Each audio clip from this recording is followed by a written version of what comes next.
ഞാൻ ആക്ച്വലി സിനിമാക്കാരനെ അല്ല. അല്ലെന്ന് തീരെയല്ല. എനിക്ക് പഠിച്ചത് സിനിമയല്ലേ? അല്ലേ അല്ല. അല്ലേ അല്ല. ആക്ടിംഗ് അല്ല. ആക്ടിംഗ് ആണ് പഠിച്ചത്. ആക്ടിംഗ് എന്ന് പറഞ്ഞാൽ അത് സിനിമയല്ല, നാടകമോ നാടകമാണ് ഞാൻ പഠിച്ചത്. നാടകക്കാരനാണ്. നാടകക്കാരനായി ജനിച്ചു, നാടകക്കാരനായി വളർന്നു, നാടകക്കാരനായിട്ട് വടിയാവണം എന്നുള്ളതാണ് ആഗ്രഹം. അന്ന് ഞാൻ കണ്ട സ്വപ്നം എന്ന് പറയുന്നത് ഒരിക്കലും നടക്കാൻ സാധ്യതയില്ലാത്തൊരു സ്വപ്നമാണ് അന്ന് ഞാൻ കണ്ടത്. Which was I want to become an international theatre actor. Ranjith സാറിന്റെ കൂടെ പലേരി മാണിക്യത്തിന്റെ ഒരു വർക്ക്ഷോപ്പ് ചെയ്തിരുന്നു. അതെ. അതിനകത്ത് പുതിയ ആക്ടേഴ്സിനെ എങ്ങനെ നമ്മൾ ഇതിന്റെ ചർച്ചയ്ക്കിടയിൽ ഒരു തീരുമാനമെടുത്തു. ഇതിലെ മെയിൻ കാസ്റ്റ് ഒഴികെ ബാക്കിയെല്ലാം നമുക്ക് പുതിയ ആക്ടേഴ്സിനെ എടുക്കണം. പുതിയ ആക്ടേഴ്സ് എന്ന് പറഞ്ഞാൽ അഭിനയം അറിയാവുന്ന പുതിയ ആക്ടേഴ്സ്. സോ അഭിനയം അറിയാവുന്ന പുതിയ ആക്ടേഴ്സ് എന്ന് നമ്മൾ പറയുന്ന സമയത്ത് തീർച്ചയായിട്ടും നമുക്ക് നാടകത്തിലേക്ക് തന്നെ പോകേണ്ടി വരും.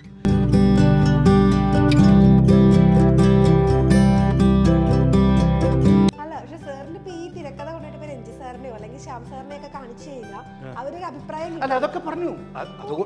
അതുകൊണ്ടല്ലേ രഞ്ജിത്ത് മോഹൻലാലിനോട് മുരളിയുടെ ഒരു പ്രോജക്റ്റ് ഉണ്ടോ കേട്ട് നോക്കൂ എന്ന് പറയുന്നത് അതുകൊണ്ടാണല്ലോ. പക്ഷെ അത് പോരല്ലോ, അതുകൊണ്ടൊരു പടം ജയിക്കണമെന്നുണ്ടോ?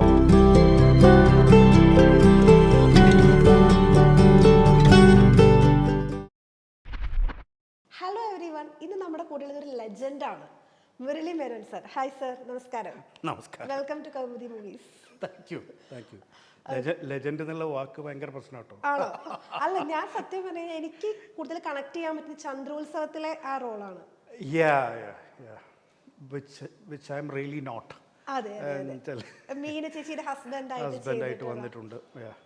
ഞാൻ ചെയ്ത ഒരു 4-5 സിനിമകളിലൊന്നാണ് ചന്ദ്രോത്സവം എന്ന് പറയുന്ന പടം. ഞാൻ ആക്ച്വലി സിനിമാക്കാരനെ അല്ല. തീരെയല്ല. എനിക്ക് പഠിച്ചത് സിനിമയല്ലേ? അല്ലേ അല്ല. അല്ലേ അല്ല. ആക്ടിംഗ് അല്ല. ആക്ടിംഗ് ആണ് പഠിച്ചത്. ആക്ടിംഗ് എന്ന് പറഞ്ഞാൽ അത് സിനിമയല്ല, നാടകമാണ് ഞാൻ പഠിച്ചത്. നാടകക്കാരനാണ്. നാടകക്കാരനായി ജനിച്ചു, നാടകക്കാരനായി വളർന്നു, നാടകക്കാരനായിട്ട് വടിയാവണം എന്നുള്ളതാണ് ആഗ്രഹം. അപ്പം അതുകൊണ്ട് തന്നെ ആരെങ്കിലും ഞാൻ സിനിമക്കാരനാണ് എന്ന് പറഞ്ഞാൽ ഞാനത് നിഷേധിക്കും. അല്ല, ഒന്നത് പറയാൻ മാത്രം ഞാൻ അത്രയും സിനിമകളിലൊന്നും അഭിനയിച്ചിട്ടില്ല. I am a theatre person. നാടകത്തിലാണ് ഞാൻ വർത്തിച്ചത് മുഴുവനും. പ്രൊഫഷണൽ നാടകത്തിലാണ് ഞാൻ. അങ്ങനെയാണ് എൻ്റെ ലൈഫ് എന്ന് പറഞ്ഞാൽ നാടകമാണ്.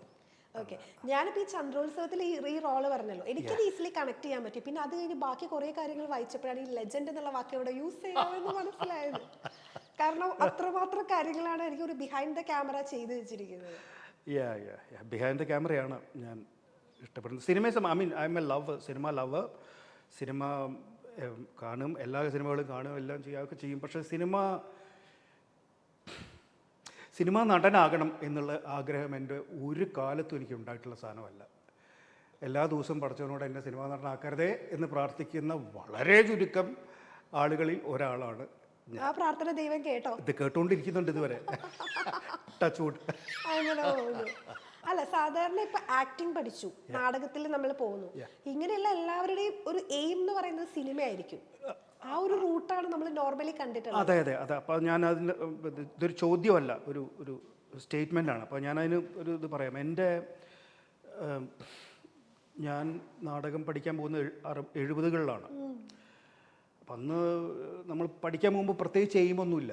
കാരണം അന്ന് ദൂരദർശനില്ല, ARൽ ഇതുകൊണ്ട് ജോലി കിട്ടുമെന്ന് അറിയില്ല. ജോലി എന്ന് പറയുന്ന സാധനമേ മനസ്സിലുണ്ടായിരുന്നില്ല, എനിക്കും ഉണ്ടായിരുന്നില്ല. ഐ ഡോണ്ട് തിങ്ക് എനിക്ക് എൻ്റെ അമ്മയച്ഛനെ പറ്റി പറയാൻ എനിക്ക് അറിഞ്ഞൂടാ. എന്ത് കണ്ടിട്ടാണ് ഇവിടെ ചേർത്തതെന്നും അറിയില്ല. അല്ലല്ല, അതിന് കുറച്ച് സ്ട്രഗിൾ ഉണ്ടായിരുന്നു. അത് വേറൊരു യുദ്ധമായിരുന്നു. അത് ഞാൻ പറയാം. അപ്പോൾ അവിടെ പോയപ്പോൾ സമയത്ത് ഇപ്പോൾ ചിത്ര പറഞ്ഞ പോലെ എനിക്കറിയില്ല അന്ന് ഈ സിനിമാ നടന്മാരാവണം എന്നാഗ്രഹിച്ച് എത്ര പേര് വന്നിട്ടുണ്ട് എന്ന് എനിക്കറിയില്ല. പക്ഷെ ഞാൻ ആ കൂട്ടത്തിൽ ഉണ്ടായിരുന്നില്ല. ചേരുമ്പോഴും സ്കൂൾ ഓഫ് ഡ്രാമയിൽ ചേരുമ്പോഴും ഞാൻ എൻ്റെ മനസ്സിലതുണ്ടായിരുന്നില്ല. അതുമാത്രമല്ല, ഒരു കൊല്ലം 2 കൊല്ലമൊക്കെ ആകുമ്പോഴാണ് എന്തിനാണിത് പഠിക്കുന്നത്, എവിടെ എത്തണം. ഇപ്പം പറഞ്ഞ അവസാനം ഇപ്പം പറഞ്ഞില്ലേ, എല്ലാവരുടെയും എയിം സിനിമയിൽ എത്തണം എന്നുള്ളതായിരിക്കുന്നുള്ളത്. ആ ഒരു 2ാമത്തെ വർഷമൊക്കെയാണ് ഇതിൻ്റെ ഒരു ആംബിഷൻ, ഡ്രീം എന്നൊക്കെ പറയുന്നത് നാമ്പെടുക്കുന്നത്. അതൊരിക്കലും സിനിമയായിരുന്നില്ല. അന്ന് ഞാൻ കണ്ട സ്വപ്നം എന്ന് പറയുന്നത് ആബ്സല്യൂട്ട്ലി ഉട്ടോപ്യൻ മീൻസ് ഒരിക്കലും നടക്കാൻ സാധ്യതയില്ലാത്തൊരു സ്വപ്നമാണ് അന്ന് ഞാൻ കണ്ടത്.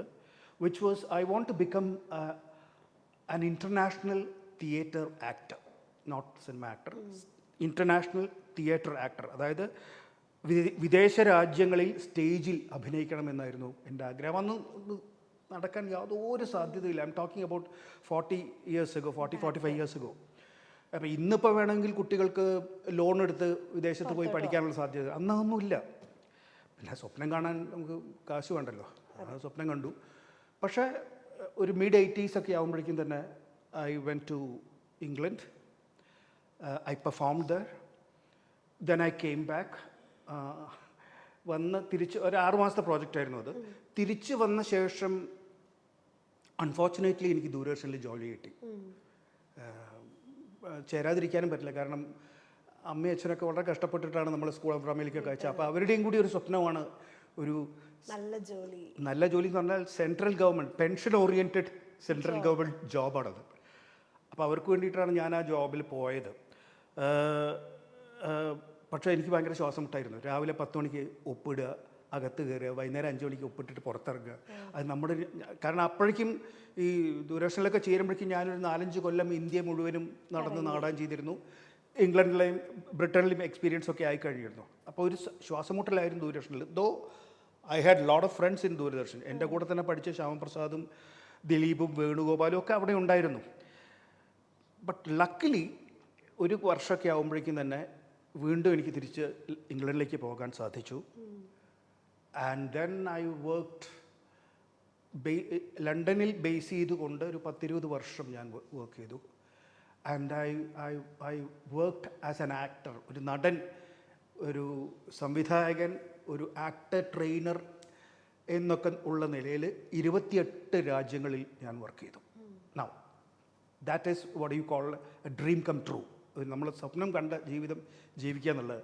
ആ ജീവിതം ഒരു 40 വയസ്സിൽ തന്നെ ഞാൻ എൻ്റെ എന്തൊക്കെ സ്വപ്നം കണ്ടോ അതൊക്കെ ജീവിച്ച് കഴിഞ്ഞു. ഇതൊക്കെ ബോണസാണ്, ഇപ്പോൾ ഉള്ളതെല്ലാം ബോണസാണ്. So that was my dream. ഇപ്പം നേരത്തെ പറഞ്ഞ പോലെ സിനിമാ നടനാവണം എന്നുള്ളതായിരുന്നില്ല, ഇൻ്റർനാഷണൽ തിയേറ്ററിൽ ആക്ട് ചെയ്യണം എന്നുള്ളതായിരുന്നു. അത് ഞാൻ ചെയ്തു.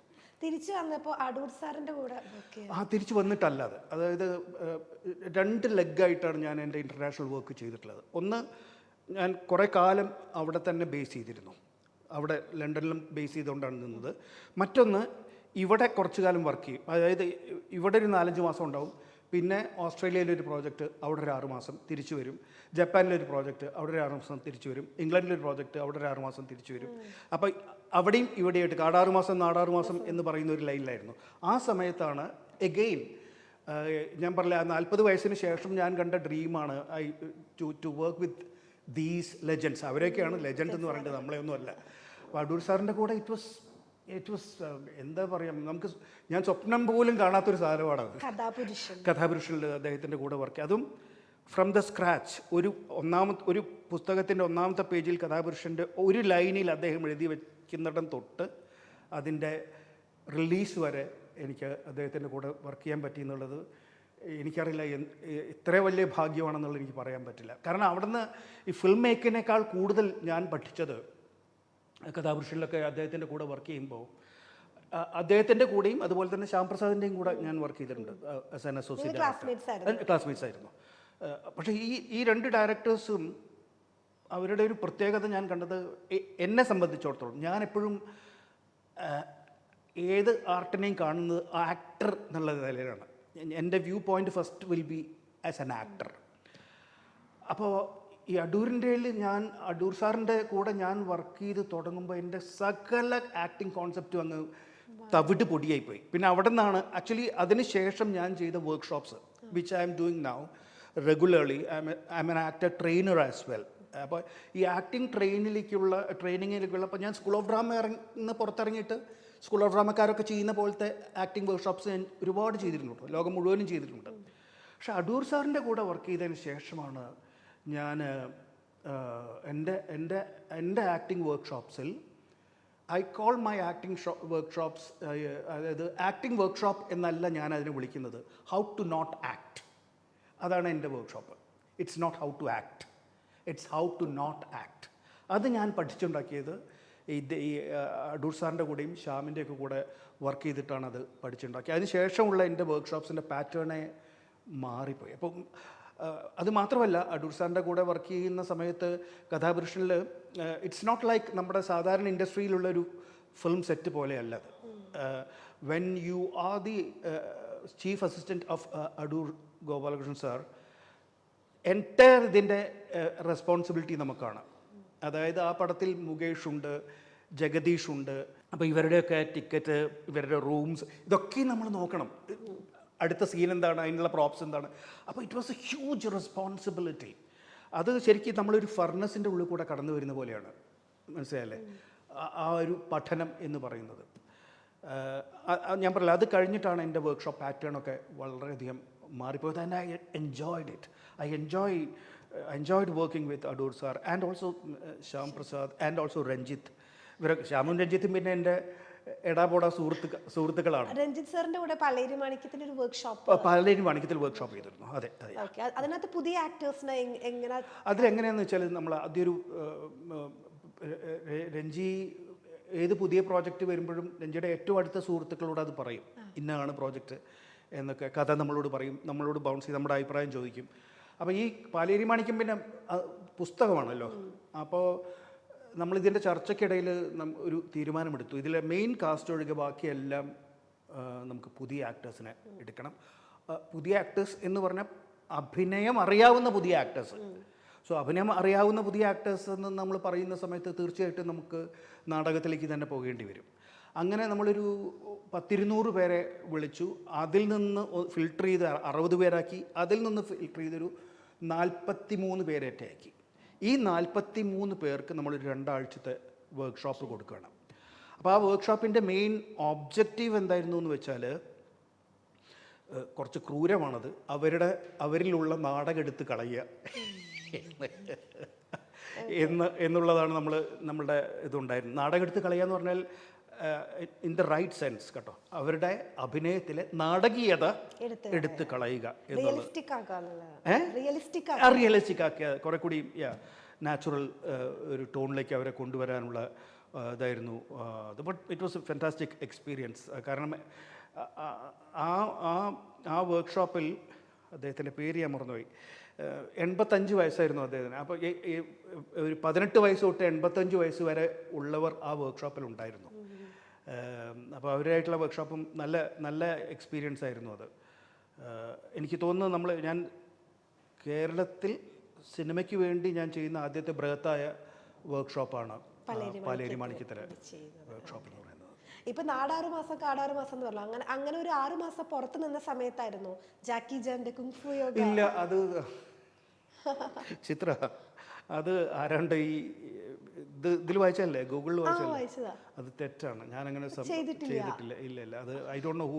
ഇതെങ്ങനെ തിരുത്തണം ഞാൻ പറഞ്ഞില്ല. ഞാൻ ഇതിൻ്റെ തുടക്കത്തിൽ ഈ മൈക്ക് വയ്ക്കുന്ന സമയത്ത് പറഞ്ഞിരുന്നു, ടെക്നിക്കലി ഞാൻ ഒന്നും അറിയാത്ത ഒരാളാണെന്ന് ഞാൻ പറഞ്ഞു. അതുകൊണ്ട് ഇതെങ്ങനെ മാറ്റണം എന്നുള്ളത് എനിക്കറിയില്ല. ഐ ഹവ് നെവർ ആക്റ്റഡ് ഇത്.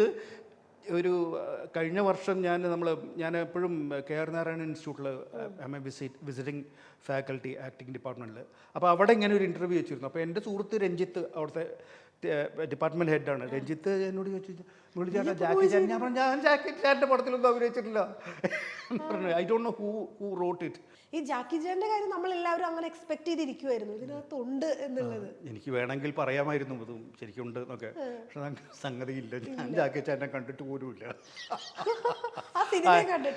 ഞാൻ ആ സിനിമ തന്നെ കണ്ടിട്ടില്ല. I have no idea who wrote it. അത് എന്തായാലും മുരളി മേനോനാലാവാൻ ഞാനല്ല എന്തായാലും, അത് ഉറപ്പാണ്. ഇനി വേറെ ഏതെങ്കിലും മുരളി മേനോൻ ഉണ്ടോ എന്ന് എനിക്കറിയില്ല. I have been done it. ഈ ബിഹൈൻഡ് ദ ക്യാമറ നിൽക്കാൻ ഇഷ്ടമുള്ള ഒരാൾ, പിന്നെ ഇത്രയും സിനിമകൾ ഇപ്പൊ ഭാവം ചെയ്തു, അല്ലെങ്കിൽ അതിനകത്ത് നായകനായിരുന്നു, അവിടെ ചന്ദ്രോത്സവം ചെയ്തു, അങ്ങനെ കുറച്ച് സിനിമകളിലേക്ക് വന്നല്ലോ. ഞാൻ പറയാം, ഞാൻ ആദ്യം സിനിമയിൽ അഭിനയിക്കുന്ന 1986-ലാണ്. സമുദായം അല്ല, അതിനു മുമ്പുണ്ട്. പറയാൻ പറ്റുമോ ഏതാത്? അറിയില്ല. അതിൻ്റെ പേര് പാണ്ഡവപുരം എന്നാണ്. സേതുവിൻ്റെ പാണ്ഡവപുരം എന്നുള്ള സിനിമയിൽ GS പണിക്കരാണ് എൻ്റെ സംവിധായകൻ. അപ്പം ഈ 86-87-ലാണ് ഞാൻ ഇംഗ്ലണ്ടിൽ പോകുന്നത്. ഇപ്പം 86-ലൊക്കെ ഞാനങ്ങ് നാടക ഭ്രാന്ത് പിടിച്ച് നടക്കുന്ന സമയം, ഇന്ത്യയിൽ മുഴുവൻ ഞാൻ പറഞ്ഞ നാടകം കളിച്ചുകൊണ്ട് നടക്കുന്ന സമയമാണിത്. അന്ന് കൾട്ട് എന്ന് പറഞ്ഞിട്ടൊരു ഗ്രൂപ്പ് ഉണ്ടായിരുന്നു, Calicut university little theatre, school of ഡ്രാമയുടെ തന്നെ ഒരു കമ്പനിയായിരുന്നു. അതിപ്പോൾ റിവൈവ് ചെയ്യാനൊക്കെ ശ്രമിക്കുന്നുണ്ട്. അതിലായിരുന്നു ഞാൻ വർക്ക് ചെയ്തിരുന്നത്. അപ്പം എനിക്ക് സിനിമയുടെ ഭാഗത്തേക്കേ ചിന്തയുണ്ടായിരുന്നില്ല. അപ്പോൾ ഒരു ദിവസം ഞാൻ കോഴിക്കോട്, തൃശ്ശൂരാണ് കൾട്ടുള്ളത്, ഞാനൊരു ദിവസം കോഴിക്കോട് വീട്ടിൽ പോയ സമയത്ത് ഒരു ടെലഗ്രാം വന്ന് കിടക്കുന്നു. അന്ന് ഫോണും മറ്റേ ലാൻഡ് ഫോൺ തന്നെ ഇല്ല പല വീടുകളിലും, എൻ്റെ വീട്ടിൽ ലാൻഡ് ഫോണൊന്നും ഉണ്ടായിരുന്നില്ല. അപ്പോൾ ഒരു ടെലഗ്രാം വന്ന് കിടക്കുന്നു, ഇങ്ങനെ ഒരു സിനിമയുണ്ട് എന്ന് പറഞ്ഞിട്ട്. അപ്പം ഞാൻ വിചാരിച്ചു, ഈശ്വര, സിനിമ. പിന്നെ എൻ്റെ പേടി മുഴുവനും ഞാൻ നാളെ ഒരു സിനിമാക്കാരനായി മാറുമോ, എല്ലാവരും എന്നെ സിനിമാ നടനായിട്ട് കാണുമോ എന്നുള്ളതൊക്കെ ആയിരുന്നു. സത്യം ഭയങ്കര പേടിയായിരുന്നു. അപ്പോൾ എനിക്ക് ഒറ്റയ്ക്ക് ഒരു തീരുമാനം എടുക്കാൻ പറ്റത്തില്ല. അതിലുണ്ടായിരുന്നു. അപ്പോൾ ഞാൻ വേറൊന്നിനും എന്നെ വിളിക്കാൻ സാധ്യതയില്ല. ഈ അസിസ്റ്റിംഗ് എന്നൊക്കെ പറയുന്നത് 90-കളിൽ വന്ന പരിപാടിയാണ്. അങ്ങനെ ഞാൻ ഈ ടെലിഗ്രാമായിട്ട് വിറച്ച് സിനിമ നടനാവും, ഇതിൽ അഭിനയിച്ചാണ് സിനിമ നടനാവും, എനിക്കാവാനേ താല്പര്യമില്ല. അങ്ങനെ ഞാൻ ശങ്കർപ്രസാദെ കാണാൻ പോവാണ് തൃശ്ശൂർ പോയി ഇത് കൊടുത്തു. സാറ് ഭയങ്കര ഹാപ്പിയായി. ഞാൻ അത് പ്രതീക്ഷിച്ചില്ല. കാരണം സാറും ഈ നാടകത്തിന് ഡെഡിക്കേറ്റ് ചെയ്ത ഒരു ജീവിതമാണ് സാറിൻ്റെ ജീവിതം. അപ്പോൾ സാറ് പറഞ്ഞു, ഇയാൾ പോയി അഭിനയിക്കണം എന്ന് പറഞ്ഞു. അപ്പം ഞാൻ പറഞ്ഞു, അല്ല സാർ, ഞാൻ എന്തായാലും പോണം എന്നൊക്കെ പറഞ്ഞു. എന്നിട്ട് എന്നോട് പറഞ്ഞു, നിങ്ങളെപ്പോലെയുള്ള ആക്ടേഴ്സ് സിനിമയിലൊക്കെ വന്ന ശേഷം വേണം ഈ സ്കൂളിലൊരു പേരുണ്ടാകും. അന്ന് 10 വർഷം പോലും ആയിട്ടില്ല സ്കൂൾ ഓഫ് ഡ്രാമ തുടങ്ങിയിട്ട്, പേരുണ്ടാക്കാൻ. അതുകൊണ്ട് യു ഹാവ് ടു ഗോ എന്ന് പറഞ്ഞിട്ടാണ് സാർ എന്നെ തള്ളി വിടുന്നത്. ആ പടത്തിലെ പടമൊക്കെ നല്ല പടം തന്നെയായിരുന്നു. It's an of beat film ആയിരുന്നു. എൻ്റെ ആദ്യത്തെ ഡയലോഗ്, ഇവിടെ ആരും ഇല്ലേ എന്നുള്ളതായിരുന്നു. ഈ ഡയലോഗ് പറഞ്ഞപ്പോഴേ എനിക്കറിയാം ഞാൻ ഒരു കാലത്തും ഈ ഫീൽഡിൽ നിൽക്കാൻ പോകുന്നില്ല എന്നുള്ളത്. I felt so dead. മനസ്സിലായി. ഇപ്പോൾ നമ്മൾ സ്റ്റേജിൽ നിന്ന് നമ്മളൊരു ഡയലോഗ് പറയുന്ന സമയത്ത് ഒരു 2000 ആൾക്കാരിങ്ങനെ നിൽക്കുന്ന സമയത്ത് നമ്മൾ അവരെ നോക്കി ഒരു ഡയലോഗ് പറയുന്ന സമയത്ത് you get that vibe from them. Audience pulse അപ്പോഴേ കിട്ടും നമുക്ക്. നമ്മൾ പറയുന്ന അനുസരിച്ചിട്ടാണ് ഓഡിയൻസ് ശ്വാസം വിടുന്നതും ശ്വാസം എടുക്കുന്നതും. അത്രയും നമ്മുടെ കൺട്രോളിലാണ് അവർ മുഴുവൻ നിൽക്കുന്നത്. ഇത് ഇവിടെ ആരും ഇല്ലേ, എവിടെ ആരും ഇല്ലേ. അപ്പോഴേ ഞാൻ അപ്പോൾ അതാണ് എൻ്റെ ആദ്യത്തെ പടം എന്ന് പറയുന്നത്, പാണ്ഡവപുരമാണ്. പിന്നെ അതിന് ശേഷം പിന്നെ ഓഫ് കോഴ്സ് ഞാൻ 90s കുറച്ച് നല്ല ടെലിവർക്ക്സ് അന്ന് 13 എപ്പിസോഡ്സ് ഒക്കെ ഉണ്ടായിരുന്നു. പിന്നെ ശ്യാം പ്രസാദിൻ്റെ ഒരു നല്ല ഉയർത്തെഴുന്നേൽപ്പ് എന്ന് പറഞ്ഞിട്ടൊരു വർക്ക് ഉണ്ടായിരുന്നു. I think one of my best work is acting work is in that ഉയർത്തെഴുന്നേൽപ്പ്. അപ്പോൾ അത് ചെയ്യുമായിരുന്നു. പിന്നെ ആലവട്ടം എന്ന് പറഞ്ഞൊരു പടം ഉണ്ടായിരുന്നു. അതൊക്കെ കഴിഞ്ഞിട്ടാണ് ഈ സമുദായമൊക്കെ വരുന്നത്. സമുദായം ഈസ് 94. പക്ഷേ ആദ്യത്തെ സിനിമ സമുദായം എന്നാണ് അതിനകത്ത് കിടക്കുന്നത്. അപ്പോൾ ഞാൻ പറയും, അപ്പോൾ ആദ്യത്തെ പോയത് പാണ്ഡവപുരത്തിൽ പോയത് ശങ്കർപ്രസാദ് പറഞ്ഞുകൊണ്ട്. പിന്നെയുള്ള പടങ്ങളൊക്കെ ഇതിൽ പിന്നെ ചന്ദ്രോത്സവം രഞ്ജി നീവള എന്ന് പറഞ്ഞിട്ട് അങ്ങനെ കൊണ്ടുപോയിട്ട് ചെയ്തതാണ്. പൊന്മുടിപ്പുഴയോരം എന്ന് പറഞ്ഞിട്ടൊരു പടം ഉണ്ടായിരുന്നു. അത് അളകപ്പൻ, ക്യാമറമാൻ അളകപ്പൻ പറഞ്ഞു, Murali you have to come and do it എന്നൊക്കെ പറഞ്ഞുകൊണ്ട് പോയി ചെയ്തതാണ്. പിന്നെ സാബുച്ചായൻ പ്രൊഡ്യൂസ് ചെയ്തൊരു പടമുണ്ട്, ഫിംഗർ പ്രിൻ്റ്. അത് സാബുച്ചായൻ പറഞ്ഞിട്ടാണ് ഞാൻ പോയത്. ഇതൊക്കെ ഈ പേഴ്സണൽ ഇതിൻ്റെ പേരിൽ പോയി ചെയ്യുന്നതാണ്. പിന്നെ എക്സാക്ട്ലി. അപ്പോൾ പിന്നെ ഞാൻ ആ നോ പറയാൻ പഠിച്ചു. പക്ഷേ ഞാൻ I will never say that I will never act in films. ഞാൻ നാളെ ചിലപ്പോൾ സിനിമയിൽ അഭിനയിച്ചേക്കാം. ഇപ്പോൾ ഞാനൊരു സീരിയലിൽ അഭിനയിക്കുന്നുണ്ട്. അങ്ങനെ ഞാൻ ചിലപ്പോൾ അങ്ങ് പോയി ചെയ്തേക്കാം. പക്ഷേ ഇറ്റ് ഈസ് നോട്ട് എൻ്റെ ഡ്രീമേ അല്ല, എപ്പോഴും ഒരിക്കലും ആയിരുന്നില്ല. ഞാൻ പറഞ്ഞില്ല, എനിക്ക് മരിച്ചു പോകുമ്പോഴും നാടക നടൻ മുരളി മേനോൻ ചത്തുപോയി എന്ന് പറഞ്ഞിട്ട് 5ാമത്തെ പേജിൽ 5ാമത്തെ സൈഡിൽ മാത്രം വന്നാൽ മതി എന്നുള്ള ഒരു ആഗ്രഹമുള്ള ആളാണ് ഞാൻ.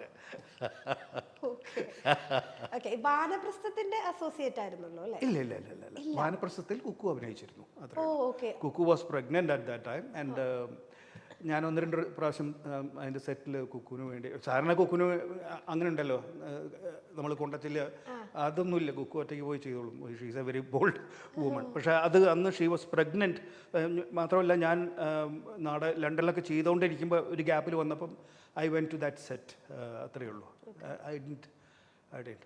ഞാൻ വർക്ക് ചെയ്തിട്ടുള്ളത് Adoor sir, Shyam Prasad, Ranjith, V K Prakash, ഈ 4 പേരുടെ കൂടെയാണ് ഞാൻ ബിഹൈൻഡ് ദ ക്യാമറ വർക്ക് ചെയ്തിട്ടുള്ളത്. എന്നാൽ വിക്കിപീഡിയയിൽ ഇതും തെറ്റാണ് കേട്ടോ. ഇതും ഉണ്ട്, ബാലപ്രസസിന്റെ AD ആയിരുന്നു. എന്തോ ഒരു കഷ്ടമാണ്. ഞാൻ വിചാരിച്ചു അപ്പൊ കുറെ കാര്യങ്ങൾ ചോദിക്കാറുണ്ടല്ലോ എന്ന് വിചാരിച്ചിരിക്കും. ഇല്ല അതൊഴികെ വേറെ എന്ത് വേണമെങ്കിൽ ചോദിക്കാം. കണ്ടായിരുന്നു അത്? ഞാൻ പറയുന്നതിന് മുമ്പ് അറിഞ്ഞിട്ടുണ്ടായിരുന്നോ? ഇല്ല എനിക്കറിയില്ല. ഇതിപ്പോ ഞാൻ ആദ്യമായിട്ട് അറിയുന്നു ഞാൻ വനപ്രസ്ഥത്തിൽ വർക്ക് ചെയ്തിട്ടുണ്ടെന്നുള്ളത്. കുറെ തെറ്റായ വിവരങ്ങൾ ആരൊക്കെയോ കൊടുത്തിട്ടുണ്ട്. I don't know. ഈ അസോസിയേറ്റ് ആയിട്ട് പ്രവർത്തിക്കുമ്പോഴാണോ അതല്ലെങ്കിൽ ഈ പറഞ്ഞ പോലെ നാടകത്തിൽ പോകുമ്പോഴാണോ കുറച്ചുകൂടി ഒരു ഇഷ്ടം അല്ലെങ്കിൽ ഒരു ഫീൽ ചെയ്യുന്നത്? എങ്ങനെ അസോസിയേറ്റ് ആയിട്ട് വരുമല്ലോ ഒരു സിനിമയിൽ, അല്ലെങ്കിൽ നാടകത്തിൽ നമ്മൾ സ്റ്റേജിൽ നിൽക്കുന്നു, രണ്ട് എക്സ്പീരിയൻസ് ആണ് ചിത്ര. അതായത് രണ്ടും എക്സ്ട്രീംലി സ്റ്റേജിൽ നിൽക്കുന്ന സമയത്ത് ഞാനിപ്പോൾ എന്താ പറയണ്ടേ, ലൈവായിട്ടുള്ള ഏത് ഷോയും നമ്മൾ ഒരു സ്റ്റുഡിയോയിൽ നിന്ന് പാട്ട് പാടുന്നതും നമ്മളൊരു സ്റ്റേജിൽ നിന്ന് ആളുകളുടെ മുമ്പിൽ പാട്ട് പാടുന്നതും അവരുടെ കയ്യടിയും സ്റ്റേജിൽ ഡാൻസ് ചെയ്യുന്നതും നമ്മൾ സിനിമയ്ക്ക് വേണ്ടി ഡാൻസ് ചെയ്യുന്നതും വ്യത്യാസമുണ്ട്.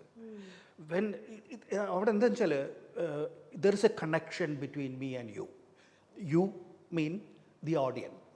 മനസ്സിലായില്ലേ? ഈ ഓഡിയനും ഞാനുമായിട്ടുള്ള ആ കണക്ഷനിൽ നിന്ന് വരുന്ന ഒരു കറണ്ടുണ്ട്, ഒരു ഇലക്ട്രിസിറ്റി ഉണ്ട്, ഒരു എനർജിയും ഉണ്ട്. ഇതൊരിക്കലും ലൈവ് അല്ലാത്ത ഒരു പരിപാടിയിലും കിട്ടില്ല. പക്ഷേ ഇപ്പോൾ ചോദ്യം വന്നത് സ്റ്റേജിൽ ആക്ട് ചെയ്യുമ്പോഴാണോ അതോ ബിഹൈൻഡ് ദ സ്ക്രീൻ ഞാൻ അസോസിയേറ്റ് ചെയ്യുന്ന സമയത്തൊക്കെ I really enjoyed it. Because നമ്മളുടെ ഇതിൻ്റെ ഞാൻ വർക്ക് ചെയ്ത ഒരു ഡയറക്ടർക്കും I believe that's the job of an associate director or a chief assistant director. അവർ ഇതിൻ്റെ ആർട്ടിസ്റ്റിക് സംഭവം മാത്രമേ ആലോചിക്കാവൂ, ബാക്കി ബേർഡനൊക്കെ നമുക്കുള്ളതാണ്.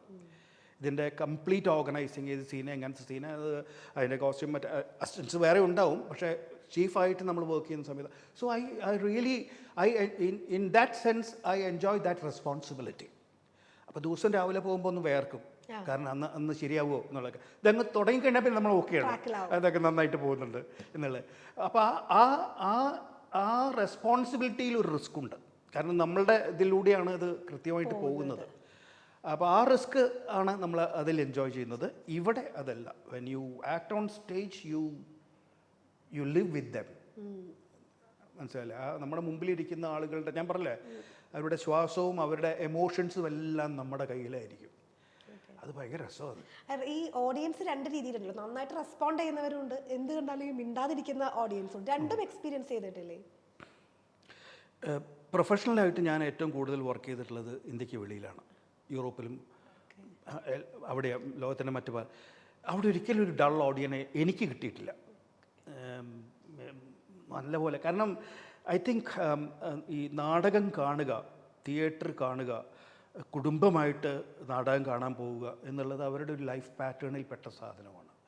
ഞാൻ ആദ്യത്തെ ദിവസം ഞാൻ ഇംഗ്ലണ്ടിൽ പോകുന്നതിന് മുമ്പേ ഞാൻ ഇംഗ്ലീഷ് പെർഫോമൻസസ് ഇവിടെ ചെയ്തിരുന്നു. ശ്യാം ചെയ്ത ഒത്തെല്ലോയിൽ ഞാൻ ഒത്തെല്ലോയായിട്ട് അഭിനയിച്ചിട്ടുണ്ട്.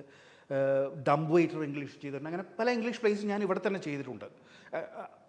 അതല്ല, അവിടെ പോയി നമ്മൾ ചെയ്യുമ്പോൾ എനിക്കിപ്പോഴും ഓർമ്മയുണ്ട്, 1987 ജൂലൈ 17 ഞാൻ ആദ്യം അവിടുത്തെ ഓഡിയനെ ഫേസ് ചെയ്യുന്നത് വെസ്റ്റ് എൻഡിലുള്ള ഡ്രിൽ ഹാൾ തിയേറ്റർ എന്ന് പറയുന്ന തിയേറ്ററിലായിരുന്നു. അപ്പോൾ എൻ്റെ ആദ്യത്തെ പേടി ഇവരിത് ഇപ്പോൾ ഈ ചോദിച്ച ചോദ്യമാണിത്, അവർ ഡള്ളായിരിക്കുമോ അതോ, കാരണം ഞാൻ ആ കാലത്തൊക്കെ ഞാൻ I was specialised in comedy ആയിരുന്നു എൻ്റെ ഏറ്റവും ഇഷ്ടപ്പെട്ട.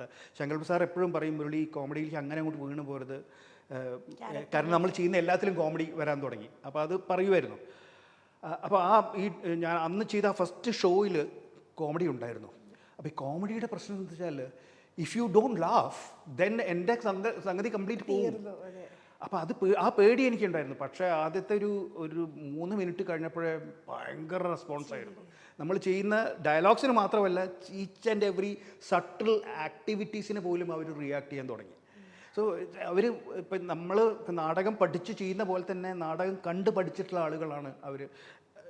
Theatre viewing theatre is part of their life. അതാണ്. അപ്പോൾ അതുകൊണ്ട് അത് ഈസി ആയിരുന്നു. പക്ഷേ ഈ പറഞ്ഞ പോലെ ചിലപ്പോൾ നമുക്ക് ഈ ടഫ് ഓഡിയൻസിനെ കിട്ടും. പുറത്ത് കുറവാണ്, ഇവിടെ കിട്ടും, നാട്ടിൽ കിട്ടും. അത് എന്നൊന്ന് ചിരിപ്പിക്കും നോക്കട്ടെ എന്ന് പറയും, അവരെ കിട്ടും. അത് ടഫാണ് അതിൽ പലതും ഈ ആ ബിഗ് ഞാൻ പറഞ്ഞ പോലെ ലൈവ് ഷോ ആയതുകൊണ്ട് തന്നെ നല്ല ഓഡിയൻസ് സഹൃദയന്മാരായിട്ടുള്ള കാണികൾ ഇരിക്കുന്ന സമയത്ത് നാടകത്തിൻ്റെ സ്വഭാവം ഒന്ന് മാറും. അല്ലാത്തവരിരിക്കുമ്പം ഇന്നലെ കളിച്ച അതേ കളി ഇന്ന് ആയിരിക്കില്ല. ഇന്നത്തെ കളിയാണ്. ഇന്നത്തെ കളി ആയിരിക്കില്ല നാളത്തെ കളി. It depends on you, it depends on the ഓഡിയൻ. മനസ്സിലായില്ല? ഓഡിയൻ നന്നായി കഴിഞ്ഞാൽ ഇപ്പം ഞാൻ പറയാം, ഞാൻ ചെയ്ത ഒരു 1 man ഷോ ഉണ്ട്, ഒറാങ്കുട്ടാൻ. ഈ ഒറാങ്കുട്ടാൻ ഒരു 2 മണിക്കൂർ 10 മിനിറ്റാണ് അതിൻ്റെ ലെങ്ത്ത്. അത് തുടങ്ങിക്കഴിഞ്ഞാൽ ഇൻ്റർവെലൊന്നുമില്ല, ഒറ്റയടിക്ക് 2 hours കംപ്ലീറ്റ് ഒറ്റയ്ക്ക് പെർഫോം ചെയ്യുന്നതാണത്. അപ്പോൾ അത് 2007 മാർച്ച് 27-ാം തീയതിയാണ് കോഴിക്കോട് കളിച്ചത്. കോഴിക്കോട് ടാഗോർ സെൻട്രൽ ഹാളിൽ ഫുള്ളായിരുന്നു. ആൻഡ് ആ കളി 2 മണിക്കൂർ 10 മിനിറ്റ് എന്നുള്ളത് 2 മണിക്കൂർ 30 മിനിറ്റായത്. കാരണം അവരുടെ റിയാക്ഷൻസ്, പിന്നെ അതൊന്ന് താഴാൻ കാത്തു നിന്ന് അങ്ങനെ പോയിട്ട് 2.5 മണിക്കൂറോളം എടുത്തു. ഇത് KT മുഹമ്മദ് അടക്കമുള്ള ആചാര്യന്മാർ അന്നത്തെ ഓഡിയൻസിലുണ്ടായിരുന്നു. അപ്പോൾ അതാ ഞാൻ പറഞ്ഞത്, നമുക്ക് ഈ ഓഡിയൻ അനുസരിച്ചിട്ടായിരിക്കും ഇതിൻ്റെ ഏതൊരു ലൈവ് ഷോയും. നല്ല പാട്ടിൻ്റെ ആയാലും അതെ, നല്ല ഡാൻസിൻ്റെ ആയാലും അതെ, if the audience are good then ആ ഒരു കൊടുക്കൽ വാങ്ങൽ, ഒരു ഗിവ് ആൻഡ് ടേക്ക് ഉണ്ട് ഓഡിയനായിട്ട്. ആ ഗിവ് ആൻഡ് ടേക്ക് നടന്നില്ല എന്നുണ്ടെങ്കിൽ ഇത് പറഞ്ഞ ഒരു ഫ്ലാറ്റായിട്ട് അങ്ങ് പോകും. ചിലപ്പോൾ വളരെ കുറച്ച് അങ്ങനത്തെ ഒരു എക്സ്പീരിയൻസ് ഉണ്ടായിട്ടുള്ളൂ, പക്ഷേ അങ്ങനെ ഉണ്ടായിട്ടുണ്ട് തീർച്ചയായിട്ടും. ഡയറക്ഷൻ എപ്പോഴെങ്കിലും ഒരു ആഗ്രഹം സ്വന്തമായിട്ടൊരു സിനിമ ഡയറക്റ്റ് ചെയ്യാം എന്ന് ആഗ്രഹം ഉണ്ടായിരുന്നില്ല എന്ന് ഞാൻ പറഞ്ഞാൽ കള്ളമാവും. ഉണ്ടായിരുന്നു. ഞാൻ അത്യാവശ്യം എഴുതുകയും ചെയ്യും കേട്ടോ. അപ്പം ഞാൻ എഴുതിയാൽ ഏറ്റവും എന്നോട് എഴുതണം എന്ന് നിർബന്ധിച്ച് എന്നോട് പറഞ്ഞത് രഞ്ജിത്താണ്. ഈ നേരത്തെ പറഞ്ഞ പോലെ ഈ ഒറാങ്കുട്ടാൻ എഴുതിയത് ഞാനാണ്.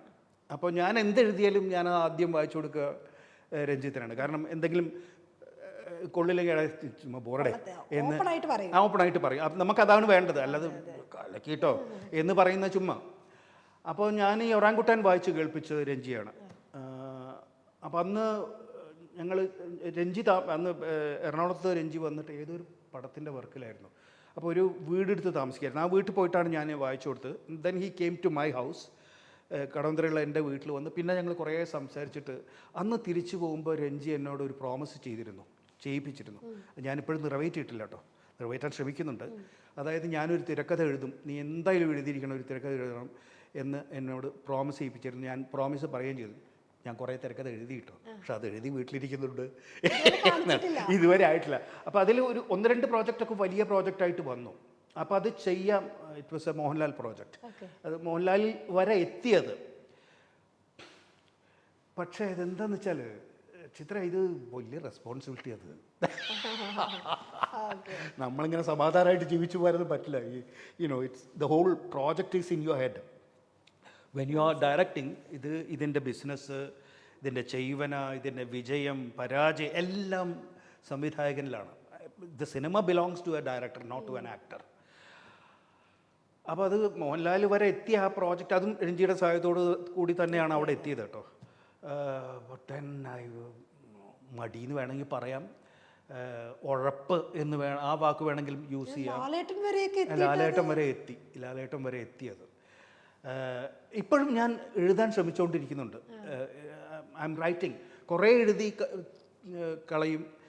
പറഞ്ഞവർ ചിലത് രഞ്ജിത്തിന് വായിച്ചു കൊടുക്കും, ചിലത് ശ്യാമപ്രസാദിന് വായിച്ചു കൊടുക്കും. അങ്ങനെ പോകുന്നു. I am still writing. ഇപ്പോൾ രഞ്ജിക്ക് കൊടുത്ത വാക്ക് പാലിക്കുക എന്നുള്ളത് റൈറ്റിംഗ് അല്ല. ഞാൻ ചെയ്ത റൈറ്റിംഗ് സിനിമയായിട്ട് വരുമ്പോഴേ ആ വാക്ക് പാലിച്ചു. അത് ഇനി സംഭവിക്കണം. ഇതുവരെ സംഭവിച്ചിട്ടില്ല. ചോദിക്കാറുണ്ടോ കാരണം ഞാൻ എഴുതുമ്പോഴൊക്കെയും എഴുതി തുടങ്ങുമ്പോഴേ ഞാൻ ശല്യം ചെയ്യും, ഞാൻ തുടങ്ങിയിട്ടുണ്ട് എന്ന് പറഞ്ഞങ്ങനെ. പക്ഷെ സാറിന് ഇപ്പൊ ലാലേട്ടൻ വരെ എത്താൻ പറ്റി, കുറെ പേർക്ക് അത് പറ്റിയിട്ടില്ല. എന്നിട്ട് എന്തുകൊണ്ടാണ് ഉഴപ്പിയത്? അതാണ് അത്. എനിക്ക് തോന്നുന്നു I would prefer to be an irresponsible. മറ്റത് റെസ്പോൺസിബിലിറ്റിയാണ്. ഒരു പടം ഉണ്ട്, അതിനെക്കാളുണ്ട്. ഏടിക്ക് എന്ത്, ആ പടം പൊട്ടിയാൽ എന്ത്, പൊട്ടിയില്ലെങ്കിൽ എന്ത്, അത് എന്നെ ബാധിക്കുന്നില്ലല്ലോ. It is a big responsibility.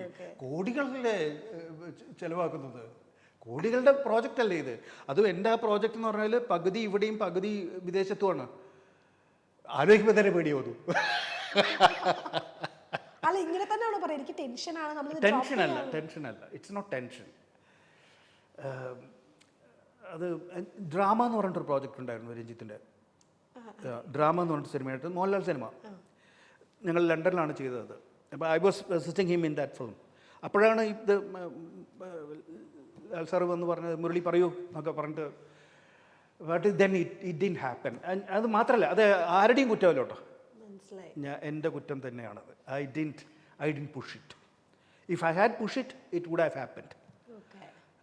അപ്പോൾ അതിന് പല കാരണങ്ങളും ഉണ്ടാവും. ഒന്ന്, ടെൻഷൻ എന്നുള്ള വാക്ക് കറക്റ്റ് അല്ല അതിന്. ഭയം, ഫിയർ ഫാക്ടർ ഓഫ് ഇത്. ഇപ്പോൾ ഒരു 8 കോടി 10 കോടിയുടെ ഒക്കെ ഒരു പടം നമ്മളെ വിശ്വസിച്ച് ഒരു പ്രൊഡ്യൂസർ ചെയ്യുകയും അതങ്ങ് പൊട്ടിപ്പോവുകയും ചെയ്തു കഴിഞ്ഞാൽ വല്ലാത്തൊരു പ്രശ്നമല്ലേ ഇത്. അല്ല പക്ഷെ സാറിന് ഇപ്പൊ ഈ തിരക്കഥ കൊണ്ടിട്ട് ഇപ്പൊ രഞ്ജി സാറിനെയോ അല്ലെങ്കിൽ ശ്യാം സാറിനെ ഒക്കെ കാണിച്ചു കഴിഞ്ഞാൽ അവരൊരു അഭിപ്രായം അല്ല അതൊക്കെ പറഞ്ഞു. അതുകൊണ്ടല്ലേ രഞ്ജിത്ത് മോഹൻലാലിനോട് മുരളിയുടെ ഒരു പ്രോജക്റ്റ് ഉണ്ടോ എന്ന് കേട്ട് നോക്കൂ എന്ന് പറയുന്നത് അതുകൊണ്ടാണല്ലോ. പക്ഷെ അത് പോരല്ലോ, അതുകൊണ്ടൊരു പടം വിജയിക്കണമെന്നുണ്ടോ? അല്ല അപ്പൊ അവരുടെ ഒരു കാഴ്ചപ്പാടിലുള്ള സംഭവം കിട്ടി. ലാലേട്ടൻ എന്നുള്ള മാർക്കറ്റിൽ അത്രയും റേഞ്ച് കിട്ടി. The whole thing depends on that actor's market. അതൊക്കെ ശരിയാണ്. പക്ഷെ എങ്ങാനും പൊട്ടിപ്പോയാലോ എന്നുള്ള ഒരു ഭയം രണ്ട് സൈഡും ഉണ്ടല്ലോ അല്ലേ? അതെ അതെ അതെ അതെ ഇറ്റ് കുഡ് ഫ്ലോപ്പ്. അപ്പം അത് ആരുടെയെങ്കിലും പണമല്ലേ, അയാളെ ചിലവാക്കട്ടെ എന്നുള്ളൊരു തോന്നൽ എനിക്ക് ഉണ്ടായില്ല എന്നുള്ളതാണ് അതിൻ്റെ സത്യം. ബട്ട് എനിവേ അതിനുശേഷം അത് പിക്കപ്പ് ആയില്ല. ബട്ട് ദെൻ ഐ എം ഒരു പോസിറ്റീവ് സാധനം, ഐ എം സ്റ്റിൽ റൈറ്റിംഗ് എന്നുള്ളതാണ്. Whether the project happens or not, I am still writing. Kukku ചേച്ചി ഡിസ്കസ് ചെയ്യാറുണ്ടോ ഇതൊക്കെ? കുക്കു ഈ അടുത്ത കാലത്ത് ഞാൻ കുക്കുവിനെ കാണാറില്ല. അമ്മയുടെ ജനറൽ സെക്രട്ടറി, അത് കഴിഞ്ഞപ്പോൾ അക്കാഡമിയുടെ വൈസ് ചെയർപേഴ്സണൊക്കെ ആയില്ലേ. അല്ല ഓഫ്കോഴ്സ് കുക്കും എൻ്റെ ഏറ്റവും നല്ല ക്രിട്ടിക്ക് കുക്കുവാണ്. പക്ഷേ കുക്കുവിൻ്റെ ക്രിറ്റിസിസം കേട്ടിട്ട് ഞാൻ എന്തെങ്കിലും ചെയ്യേണ്ടതെന്ന് വെച്ച് കഴിഞ്ഞാൽ ഞാൻ ചെയ്യാതിരിക്കതേ ഉള്ളൂ. അൾട്രാ ക്രിട്ടിക്കാണ് കുക്കു, അൾട്രാ സിനിക്കലായിട്ടേ പറയുള്ളൂ. നല്ലതാണത്, നല്ലതാണ്. ഞാൻ പറയില്ല, എനിക്ക് അങ്ങനെയുള്ളവരെയാണ് ഇഷ്ടം. ഇല്ല ഇല്ല ഇല്ല, കുക്കു ഓക്കെ. ഞാൻ പറയില്ല ഉറാങ്കുട്ടാൻ ഇതെന്ത് സ്ക്രിപ്റ്റ് എന്ന് ചോദിച്ചാണ്. പക്ഷേ എനിക്കറിയായിരുന്നു അത് നല്ല സ്ക്രിപ്റ്റാണെന്നുള്ളത്. അത് കുക്കുവല്ല, ഇല്ലിപ്പോൾ ഏത് ദേവേന്ദ്രൻ എന്ന് പറഞ്ഞാലും അത് നല്ലതാണെന്നുള്ളത് എനിക്ക്. അവിടെ എന്താണെന്ന് വെച്ചാൽ ചിത്ര, ദാറ്റ് ഇസ് തിയേറ്റർ. അവിടെ എനിക്ക് ഉറപ്പുണ്ട് ഇത് സാധനം കമേഴ്ഷ്യലി അല്ല ഞാൻ പറയുന്നത്, ആർട്ടിസ്റ്റിക്കലി അത് വിജയിക്കുന്നുള്ളത് ഉറപ്പുണ്ട്. സിനിമയുടെ കാര്യത്തിൽ എനിക്ക് ആ ഉറപ്പില്ല. Because I don't know the nuances of that media. മനസ്സിലാവുന്നുണ്ടോ? നമ്മുടെ ഒരു കപ്പ് ഓഫ് ടീ അല്ല എന്നൊരു തോട്ടാണോ? പ്രോബബ്ലി. മറ്റത് എൻ്റെ ഉള്ളതാണ്. ഇപ്പോൾ തിയേറ്റർ എന്ന് പറഞ്ഞാൽ അത് എൻ്റെ കയ്യിലുള്ളതാണ്. എനിക്ക് അമ്മാനമാടാൻ പറ്റുന്ന സാധനമാണ്. അതെനിക്ക് ആ കോൺഫിഡൻസ് എനിക്ക് ഇതിലില്ല, സിനിമയിലില്ല. അതാണ്. ഇപ്പൊ 40 വയസ്സൊക്കെ ആകുമ്പോഴത്തേക്ക് ഓൾമോസ്റ്റ് ഡ്രീം ഒക്കെ അച്ചീവ് ചെയ്തു എന്ന് പറഞ്ഞല്ലോ. അപ്പൊ ഇനി എന്തെങ്കിലും അങ്ങനത്തെ ഒരു ഡ്രീംസോ ഫ്യൂച്ചർ പ്ലാൻസോ എന്തെങ്കിലും ഉണ്ട് ഡിറക്ഷൻ അല്ലാതെ? ഇല്ല എന്ന് പറയേണ്ടി വരും. പക്ഷേ ഞാൻ ശ്രമിച്ചുകൊണ്ടിരിക്കുന്ന ഡ്രീം എന്ന് പറഞ്ഞത് ഞാൻ നേരത്തെ പറഞ്ഞ റൈറ്റിംഗ് തന്നെയാണ്. I do want to write a lot. പക്ഷെ പ്രശ്നം എന്താ വെച്ചാൽ ഇതിന് ഇപ്പം ബാക്കി റൈറ്റേഴ്സിനൊക്കെ ഞാൻ രഞ്ജിയോടൊക്കെ പറയാം, അനർഗളനിർഗളമായിട്ട് ഈ സാധനം ഇങ്ങനെ വന്നുകൊണ്ടിരിക്കുകയാണ്. രഞ്ജിയുടെ ഈ വിരൽത്തുമ്പിലാണ് സരസ്വതി ഇരിക്കുന്നത്. സരസ്വതി ദേവി ഈ വിരൽത്തുമ്പാണ്. എൻ്റെ ആണെങ്കിൽ കാലിൻ്റെ അവിടെ എവിടെയോ ഇരിക്കുകയാണ്. അവിടെ നിന്ന് ഇങ്ങോട്ട് കൊണ്ടുവരണം എനിക്ക്. കുറച്ച് പാടാണ്. പക്ഷേ I take it as A challenge. ഞാൻ വടിയാവുന്നതിന് മുമ്പ് എൻ്റെ ഒരു വർക്കെങ്കിലും വിഷ്വൽ മീഡിയയിൽ, അതായത് സിനിമയിലോ ടി വിയിലോ വന്നിരിക്കും എന്നുള്ളത് ഞാൻ ചിത്രയ്ക്ക് വാക്ക് തരുന്നു. പ്രേക്ഷകരും കേൾക്കാണ്. ഓക്കെ, ഇപ്പൊ ആക്ടിംഗ് വർക്ക്ഷോപ്സ് കുറെ ചെയ്തല്ലോ. സ്റ്റുഡൻസ് വരുമ്പോൾ ഫസ്റ്റ് കൊടുക്കുന്ന ഒരു അഡ്വൈസ് അല്ലെങ്കിൽ അവർക്ക് കൊടുക്കുന്ന ഒരു ലെസൺ എന്തായിരിക്കും? ചിത്ര, ആക്ടിംഗ് വർക്ക്ഷോപ്സിൻ്റെ കാര്യത്തിൽ ഞാൻ കഴിഞ്ഞ 2-3 വർഷമായിട്ട് I have stopped doing group workshops. പക്ഷേ ഇപ്പോൾ രണ്ടാമത് തുടങ്ങിയിട്ടുണ്ട്. എൻ്റെ ഏറ്റവും അടുത്ത സുഹൃത്താണ് മഞ്ജു പിള്ള. മഞ്ജു പിള്ളൈസ് പേഴ്സ്പെക്റ്റീവ് എന്ന് പറഞ്ഞിട്ടൊരു സംഘടന, ഒരു പ്രസ്ഥാനം കൊണ്ടുവന്നുണ്ട്. അപ്പോൾ അവരുടെ മെയിൻ ഉദ്ദേശം ആക്ടിങ് കോഴ്സസ് ആണ്. അപ്പോൾ പറഞ്ഞ കാര്യം നോ പറയാൻ പറ്റില്ല. മഞ്ജു വിളിച്ചിട്ട് മുരളി ചേട്ടാ നിങ്ങൾ വരണം എന്ന് പറഞ്ഞു കഴിഞ്ഞാൽ പിന്നെ ഞാൻ പോകാനേ നിവർത്തിക്കും. നോ എന്ന് നമുക്ക് പറയാൻ പറ്റില്ല. So I am doing that with her. Otherwise I am doing 1-to-1 classes. ഇൻഡിവിജ്വലാണ് ഇപ്പോഴത്തെ എൻ്റെ മെയിൻ വർക്ക്ഷോപ്പ് മുഴുവൻ. എൻ്റെ ഒരു സ്റ്റുഡിയോ ഉണ്ട്, അവിടെ ഒറ്റയ്ക്കുള്ള ക്ലാസ്സാണ്. അപ്പോൾ അതുകൊണ്ട് എന്താണെന്ന് വെച്ചാൽ ഒരു ഗുണം എന്താണെന്ന് വെച്ചാൽ സിനിമയിൽ എസ്റ്റാബ്ലിഷ്ഡ് ആയിട്ടുള്ള ആളുകളും വരുന്നുണ്ട്. പേര് പറയാൻ പറ്റില്ല, പക്ഷേ അവർ വന്ന് വർക്ക്ഷോപ്പ് അറ്റൻഡ് ചെയ്ത് പോകുന്നുണ്ട്. അപ്പോൾ ഇതിൽ ചിത്ര ചോദിച്ച ചോദ്യത്തിലേക്ക് ഞാൻ വരുവാണെങ്കിൽ അവരോട് പറയുന്നത് എന്താണ് എന്ന് വെച്ചാൽ, ഫസ്റ്റ് പറയുന്നത് ഗ്രൂപ്പിനോടായാലും ഇൻഡിവിജ്വലായാലും ആക്ടിങ് എന്ന് പറയുന്നത് പഠിപ്പിക്കാൻ പറ്റില്ല. ആക്ടിങ് പഠിക്കാം എന്ന് വിചാരിക്കുന്നത് തെറ്റാണ്. നിങ്ങൾക്ക് ഞാൻ ആക്ടിങ് പഠിപ്പിച്ചു തരാം എന്ന് ഞാൻ പറയുന്നുണ്ടെങ്കിൽ ചുമ്മാ പുളുവാണ്. ഒരാൾക്കും ആക്ടിങ് പഠിപ്പിച്ചു കൊടുക്കാനും പറ്റില്ല, ഒരാൾക്കും ആക്ടിങ് പഠിക്കാനും പറ്റില്ല. That goes with singing, music instruments പഠിക്കാൻ, ചിത്രരചന പഠിക്കാൻ, ഇതൊന്നും പഠിക്കാൻ പറ്റില്ല നമുക്ക്. ഇത് നമ്മളിൽ ഉണ്ടാവണം. ആ സാധനം കയ്യിലുണ്ടോ എന്നുള്ള ചോദ്യമാണത്. ആ സാധനം കയ്യിലുണ്ടെങ്കിൽ നമുക്കതിനെ പരിപോഷിപ്പിച്ച് കൊണ്ടുവരാൻ പറ്റും. അപ്പോൾ എൻ്റെ ഇൻഡിവിജ്വൽ ക്ലാസ് ആയാലും എൻ്റെ 3 days ക്ലാസ് ആയാലും വർക്ക്ഷോപ്പ് ആയാലും അതിൽ വരുന്ന ആളുകൾ ആക്ടിങ് കയ്യിലുണ്ടെങ്കിൽ, if you come to my class, if you have ഒരു ചെറിയ ടെൻഡൻസി മതി, അതിൻ്റെ ബാക്കി കാര്യങ്ങളൊക്കെ നമുക്ക് ഗൈഡ് ചെയ്ത് തരാൻ, പഠിപ്പിക്കല്ലേ, ഗൈഡ് ചെയ്ത് തന്ന്. അപ്പോൾ എൻ്റെ ഒരു 20 സെഷൻസ് ഓഫ് ആക്ടിങ് ക്ലാസ്സസ് ആണ്. ഈ 20 സെഷൻസ് ഓഫ് ആക്ടിങ് ക്ലാസ് കഴിഞ്ഞ് ഈ എൻ്റെ ക്ലാസ്സിൽ നിന്ന് പുറത്തേക്ക് പോകുന്ന ചിത്ര ഒരു കോൺഫിഡൻറ്റ് ആക്ടറായിട്ടായിരിക്കും പോകുന്നത്. You come as an actor and you go as a confident actor. അതാണ് അതിൻ്റെ വ്യത്യാസം എന്ന് പറയുന്നത്. സോ ഇതാണ് ഞാൻ പറയുക, ഫസ്റ്റ് പറയുക ആക്ടിങ് പഠിപ്പിക്കാൻ പറ്റില്ല എന്നുള്ളതാണ്. അപ്പോൾ എനിക്ക് സംഗീതം ഭയങ്കര ഇഷ്ടമാണ്. സംഗീതം ഭയങ്കര ഇഷ്ടമാണെന്ന് പറഞ്ഞാൽ ഞാൻ യേശുദാസിൻ്റെ അടുത്തോ ചെമ്പൈ വൈദ്യനാഥ ഭാഗവതരുടെ അടുത്തോ പഠിക്കാൻ പോയിട്ട് കാര്യമില്ല. എന്നിൽ ഉണ്ടാവണം, എന്നിൽ ഋതം വേണം, എങ്കിലേ എനിക്ക് പാട്ട് പഠിക്കാൻ പറ്റുള്ളൂ. എനിക്ക് ഋതം ഉണ്ടെങ്കിലേ എനിക്ക് ഡാൻസ് പഠിക്കാൻ പറ്റൂ. അപ്പോൾ ആ സാധനം കയ്യിൽ വേണം. അപ്പോൾ what I make is a confident actor walking out. ഒന്നത്. 2, ഞാൻ നേരത്തെ തുടക്കത്തിലേ പറഞ്ഞത് ഹൗ ടു നോട്ട് ആക്ട് എന്നുള്ളതാണ് നമ്മൾ പഠിക്കാൻ പോകുന്നത്, അല്ലെങ്കിൽ ശീലിക്കാൻ പോകുന്നത്. ഈ ബിഹേവിയർ എന്നുള്ള വാക്ക് ഒരുപാട് തെറ്റിദ്ധരിക്കപ്പെട്ടുള്ള വാക്കാണ്. ബിഹേവിയർ തന്നെയാണത്. ബട്ട് ഹൗ ടു നോട്ട്, ഇപ്പം ചിത്ര വരികയാണ്, ചിത്രയായിട്ട് ബിഹേവ് ചെയ്യുക എന്നുള്ളതല്ലത്. മനസ്സിലായോ? ചിത്ര കല്യാണിയായിട്ട് ബിഹേവ് ചെയ്യുക, കല്യാണി എന്നുള്ള കഥാപാത്രമായിട്ട് ബിഹേവ് ചെയ്യുക. ഇപ്പോൾ ഒരുപാട് ഇപ്പോൾ നമ്മളെ മട്ടാഞ്ചേരി പടം എന്നൊക്കെ പറയുന്ന ഒരുപാട് ഇതിൽ കൊച്ചി സ്ലാങ് പറയുന്ന കുറേ ആൾക്കാർ ഭയങ്കര, പക്ഷെ അത് അവരായിട്ടാണ് ബിഹേവ് ചെയ്യുന്നത്. അവരായിട്ടല്ല ബിഹേവ് ചെയ്യേണ്ടത്. ഇപ്പോൾ തിലകൻ ചേട്ടൻ ചെയ്യുന്ന കഥാപാത്രങ്ങളും നെടുമുടി വേണുചേട്ടൻ ചെയ്യുന്ന കഥാപാത്രങ്ങളും ഭരത് ഗോപിച്ചേട്ടൻ ചെയ്യുന്ന കഥാപാത്രങ്ങളുടെയൊക്കെ ഇതെന്താണെന്ന് വെച്ചാൽ, വ്യത്യാസം എന്താണെന്ന് വെച്ചാൽ, they behave as that characters, they are behaving. മനസ്സിലാവുന്നുണ്ട്? But they are behaving as the character. അതാണ് ആ ക്യാരക്ടറായിട്ട് ബിഹേവ് ചെയ്യാൻ പറ്റും. വെറുതെ ബിഹേവ് ചെയ്തുകൊണ്ട് കാര്യമില്ല. ഇപ്പം ഞാൻ ഡെയിലി ലൈഫിൽ ബിഹേവ് ചെയ്യുന്ന പോലെ വന്ന് ആ ബിഹേവ് ചെയ്താൽ പോരാ. You have to become the character and behave like the character and don't act like the character. ഇതൊക്കെ വരുമല്ലേ. ഇപ്പൊ ഈ എസ്റ്റാബ്ലിഷ്ഡ് ആയിട്ടുള്ള ആക്ടേഴ്സ് ഒക്കെ വരുന്നുണ്ടെന്ന് പറഞ്ഞു, അവർ ഓൾറെഡി എസ്റ്റാബ്ലിഷ്ഡ് ആണ്. പിന്നെ അവർ ഈ വർക്ക്ഷോപ്പ് അറ്റൻഡ് ചെയ്തിട്ട് അവരെന്തായിരിക്കും? അല്ല, അത് തീർച്ചയായിട്ടും നല്ല കാര്യമാണ് അവർ വരുന്നത്. ഇപ്പോൾ എൻ്റെ അടുത്ത് വരുന്നതുകൊണ്ട് എൻ്റെ ബിസിനസ്സിന് വേണ്ടി ഞാൻ നല്ലത് എന്ന് പറയല്ല. അപ്പോൾ ആരുടെ അടുത്ത് എസ്റ്റാബ്ലിഷ് ആയിട്ടുള്ള ആക്ടേഴ്സ് ആരുടെ അടുത്ത് പോവുകയാണെങ്കിലും അത് അവരുടെ ഈ ടാലൻറ്റിനെ കുറച്ചുകൂടി മെച്ചപ്പെടുത്താനാണത്, കുറച്ചുകൂടി അറിവുണ്ടാക്കാനാണ്, കുറച്ചുകൂടി ഡിഫിക്കൽട്ടായിട്ടുള്ള റോളുകൾ. ചിലപ്പോൾ ഞാൻ ആരുടെയും പേര് പറയാൻ ആഗ്രഹിക്കുന്നില്ല, ചിലപ്പോൾ ചില ആക്ഷൻ പടങ്ങൾ മാത്രം ചെയ്യുന്ന ആക്ടേഴ്സ് ഉണ്ടാവും. എസ്റ്റാബ്ലിഷ്ഡ് ആണ്, നല്ല ചെമ്പും കിട്ടുന്നുണ്ട്, അതൊക്കെ ഉണ്ട്, ഓടി കാറ് വാങ്ങുന്നുണ്ട്. പക്ഷേ ആസ് എൻ ആക്ടർ ഈ ഒരു 3-4-5 വർഷം ഈ ആക്ഷൻ പടങ്ങൾ മാത്രമേ ചെയ്യുന്നുള്ളൂ എന്ന് പറയുമ്പോൾ അയാൾക്ക് തോന്നുക ഇത് ചെയ്താൽ പോരല്ലോ, നമുക്ക് കുറച്ചുകൂടി ബെറ്റർ ആയിട്ടുള്ള ക്യാരക്ടർ റോൾസിലേക്ക് വരണ്ടേ എന്ന് തോന്നുന്ന സമയത്താണ് അവർ നമ്മളെടുത്ത് വരിക. ഇതിപ്പോൾ ഞാൻ പറഞ്ഞ ഇതിപ്പോൾ ഞാൻ ആക്ഷൻ ഹീറോസിനെ മാത്രം പറയുന്നതല്ല. അപ്പോൾ ഞാൻ ഇംഗ്ലണ്ടിൽ വർക്ക് ചെയ്യുന്ന സമയത്ത് ഇപ്പോൾ ഡസ്റ്റിൻ ഹോഫ്മാൻ, ഡിനീറോ, അത്തരം ആക്ടേഴ്സൊക്കെ അവർക്ക് ഓസ്കാറൊക്കെ കിട്ടുന്ന സമയത്ത് അവരെപ്പോഴും ചെയ്യുന്നത് എന്താണെന്ന് വെച്ചാൽ അപ്പോൾ ഒരു ബ്രേക്ക് എടുക്കും. ഓസ്കാർ കിട്ടിയാൽ അപ്പോൾ ഒരു ബ്രേക്ക് എടുക്കും, അല്ലെങ്കിൽ വലിയൊരു പ്രോജക്റ്റ് ചെയ്ത് കഴിഞ്ഞാൽ അപ്പോൾ ഒരു ബ്രേക്ക് എടുത്ത് they come to London and they do a theatre with workshop, ഒരു നാടകം വർക്ക്ഷോപ്പ് അതവർ ചെയ്യും. അതെന്താണെന്ന് വെച്ചാൽ ഒന്ന് റിഫ്രഷ് ചെയ്യണത്. ആ സിസ്റ്റം ഇവിടെ ഇല്ല. പക്ഷേ ഇപ്പോൾ ഞാൻ പറഞ്ഞ ആക്ടേഴ്സ് തന്നെ പല ആക്ടേഴ്സും വരുന്നുണ്ട്, അല്ലെങ്കിൽ ഇത്തരം വർക്ക്ഷോപ്സ് തേടി ഇറങ്ങുന്നുണ്ട് എന്നുള്ളതൊരു നല്ല ലക്ഷണമാണ്. That they want to become better actors എന്നുള്ളത്. കാരണം ഞാൻ സ്ട്രെസ് കൊടുക്കുന്നത് ഇൻറ്റേർണൽ ആക്ടിങ്ങിനാണ്. Internally, how to work internal ആക്ടിങ്ങിനാണ് ഇത് കൊടുക്കുന്നത്.